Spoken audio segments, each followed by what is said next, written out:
If you have federal student loans, you're going to want to pay attention to this because your paycheck could be smaller soon. I'm Maura Barrett. I cover business and tech.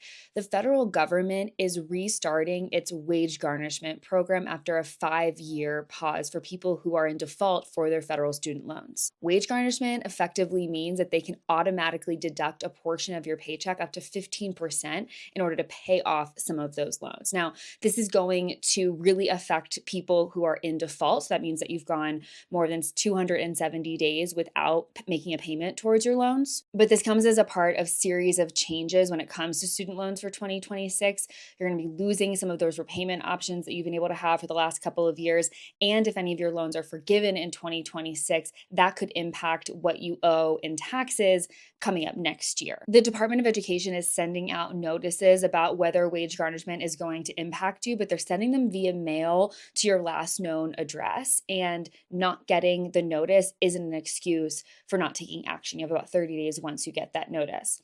So if you've moved or you don't know if you're supposed to get a notice, you can call the Treasury Offset Program hotline. I'll leave that right here, and they can tell you if you're part of this group that's going to get hit. The thing is, if you don't respond to the notice, the Department of Education can go actually into your tax refund and take a bit of that. And so if you call the hotline, find out if you're impacted, you can solve some issues to hopefully keep most of that refund and then plan for what might be coming out of your paycheck or whatever other repayment option you choose. So this is just the latest shift in a series of changes we've seen in the Trump administration's overhaul of the Department of Education.